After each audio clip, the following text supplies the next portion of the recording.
Hello everyone, this is Mark from Australia. Happy New Year to you all, and I thought I would take a moment to give you another short video about a few thoughts I've had about Stephen and Brendon's case. I'm currently not in Australia, I'm in fact in Eastern Europe, but this issue of injustice is everywhere, and no matter where I am, I can't keep these matters with Brendon and Stephen far away from me. Okay, so firstly, I wanted to just focus on a particular issue about the law and then give you some examples that, in my view, are relevant to that. Now, we currently have a justice system in most Western countries that is designed to establish guilt in criminal matters, guilt beyond reasonable doubt. And if a jury determines that guilt has been established, then there's a penalty. But of course, with most issues in life, we try to build in fail-safe mechanisms to review and correct any errors that may have been made along the way. And so true is the justice system. The justice system, its mechanisms for correcting errors or problems is the appeal process. Now, the appeal process is simply this. It's a process whereby, if it can be determined that information has come forward since the original trial that, had it been present at the original trial, may well have influenced the decision of the jury, or if there have been any errors made, any technical errors, or improper behaviour in the original trial, the appeal process is designed to add fairness to the system and to make sure that the convictions that were originally recorded are in fact valid, or if not, there's an opportunity to correct them and get the truth and proper justice out there for the benefit, especially of those persons who have been accused and convicted.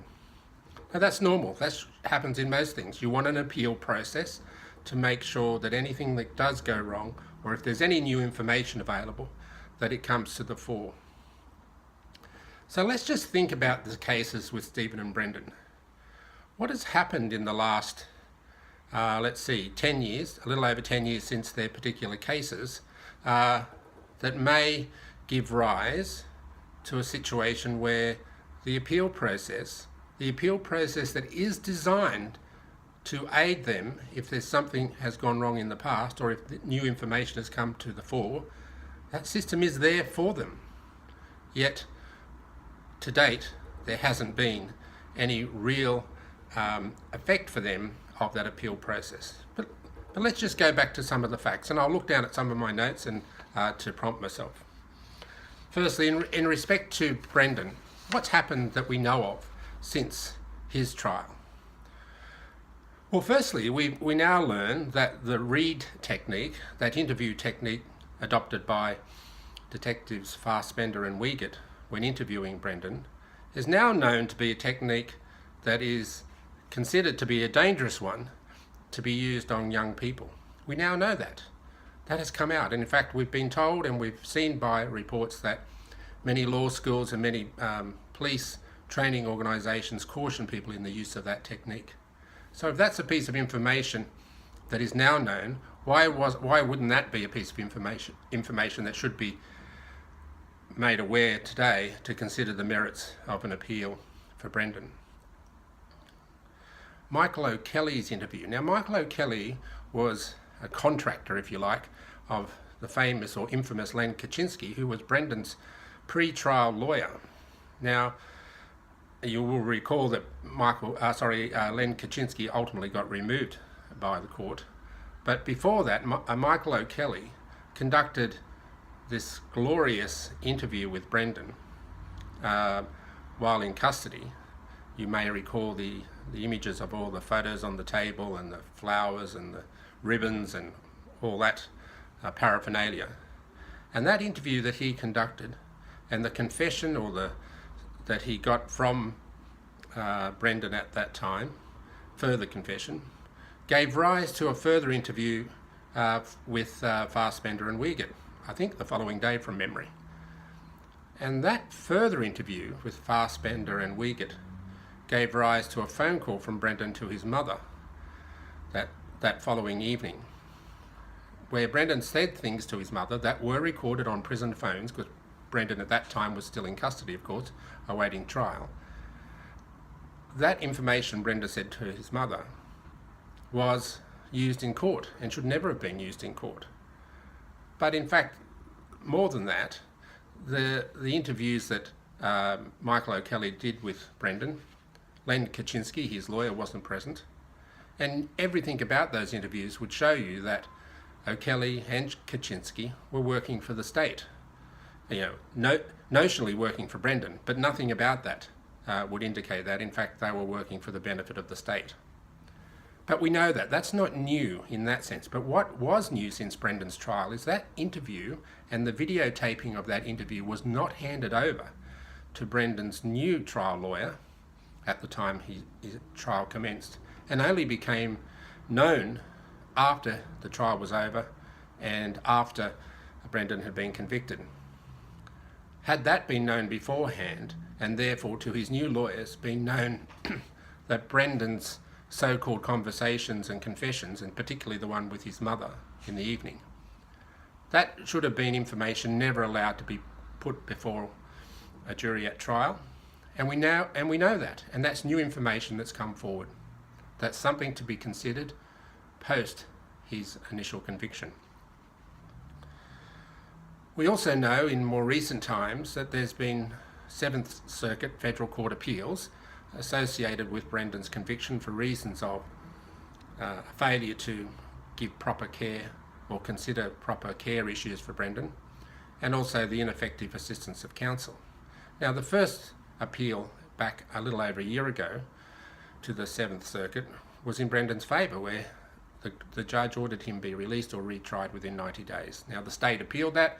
It went to a second 3-person court of the 7th Circuit, and as we know, that was one in Brendon's favour, where a court reaffirmed the initial court's ruling that he should be released or retried within 90 days. And then, of course, most recently, the state appealed that as well, went to the full bench, or the full court, 7 judges, and Brendon lost that appeal 4-3, just one judge, 4-3.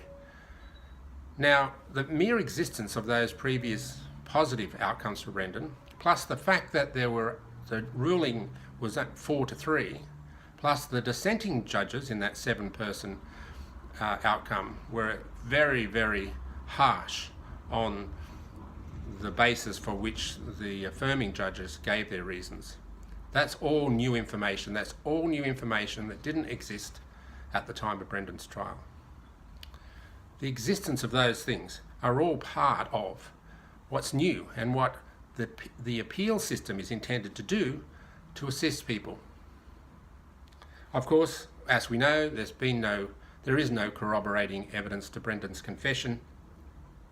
And we also know that the police and other persons involved had a duty to give Brendon special care, but nothing in their actions or their behaviour would indicate that any special care was given to Brendon, and that is new information as well.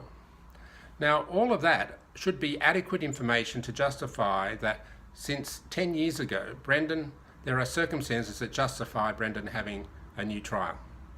And the system of appeal is designed to give Brendon a new trial if there are new circumstances, or there have been errors or inappropriate application of the law.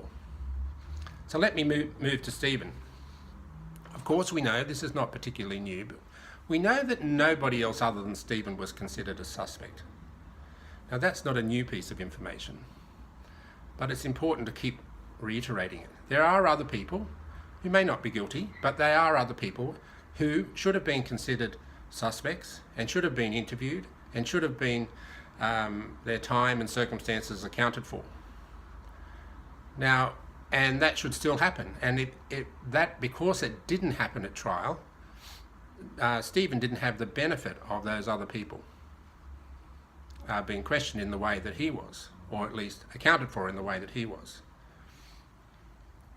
We also know from the work of Kathleen Zellner that there is serious doubts about the veracity of DNA evidence submitted at trial, and in fact, without going into the detail, would confirm that much of that evidence is totally invalid and isn't capable of being substantiated under reasonable tests. Of course, equally again with Kathleen Zellner, there's new evidence in an affidavit given by Brian Dassey, Brendon's older brother, that gives doubt as to the veracity of testimony given by other prosecution witnesses about whether Teresa left the Avery property on that fateful day. Brian's evidence would suggest that he was told that she did leave by persons who have at trial said they didn't see her leave. We have new evidence, substantiated technical evidence, that shows that Teresa's phone was used in the days after she's allegedly killed, burned, including her mobile phone, which should have never been working, but the phone was shown to be working in the days after the time when she was allegedly killed. This is new evidence, some of which was partly part of the trial, but much more substantiated in the time that's passed since then. And in the court system, let's just think about the judges and the jury. I mentioned in a previous video, I think, that Judge Willis didn't pursue Ken Kratz when he was asked the question about whether the state knew if any of Teresa's messages had been deleted. Why didn't he do that? That's a matter that the courts should be accountable for. These are valid pieces of information that weren't properly fleshed out during the course of the trial. Judge Fox, who was the judge in Brendon's case, failed to suppress Brendon's confession when he knew, and everyone knew, that confession, so-called confession, was taken at a time without any lawyers present, or his mother present.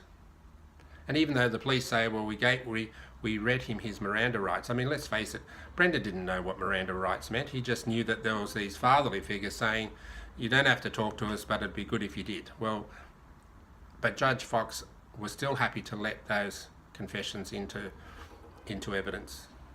That was an improper use of his authority, because Brendon is entitled to the same benefits that everyone else is. And then the juries. We know the jury, when they first considered Stephen's verdict, 7 said he was not guilty, but that changed to 12 suddenly. And we also know from evidence, both from jurors and other evidence, that the Sheriff's Department improperly influenced the jury, or got improperly involved in the jury. And there's a lot of connections in jury members back to the Sheriff's Department.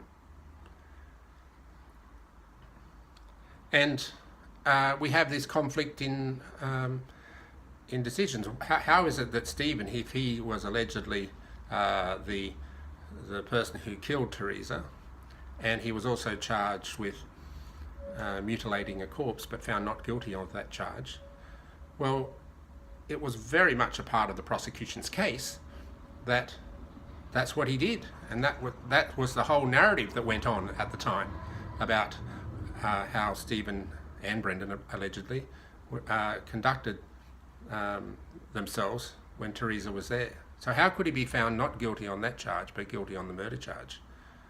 You have to say, without question, that there was improper trading of votes in the jury room over these convictions, an improper influence of some jurors over the others. These are all things that have come out either recently or in the years since the trial, or partially at trial. These are all new things that are part of why the appeal system that we have is meant to be there. It's meant to show if there are circumstances where things are different, if I can keep it that simple, it's meant to show where in circumstances where things are different, that the person accused, and in this case found guilty, have a right to bring that new evidence, to point out those weaknesses or those errors made along the way, to give them the opportunity to prove their innocence. And if the state is so sure of Stephen and Brendon's guilt, what's the risk for them to allow them to be retried? What's the risk? They're entitled to the presumption of innocence. They're entitled to the benefit of reasonable doubt. So if they're so sure, if the state is so sure that Brendon and Stephen are guilty, what's the risk to them? I make this point, and the purpose of this video is to simply show you that the justice system is designed to give people the right to appeal, where the circumstances are such that there is adequate evidence to prove that had that new evidence been presented at trial, that the rights of the accused would have been enhanced. And if such evidence is presented, then, and they are set free, that's how it should be. And if they are still found guilty after that new evidence, well, that's how it should be. So let's let the justice system and the people who designed it be the drivers of what goes on here, and not the politicians or the people worried about being sued or the people worried about their reputations being sullied. Let's give Brendon and Stephen a fair go, just like everyone else should be entitled to under the justice system. And if that happens, we'll all be better off. Thank you.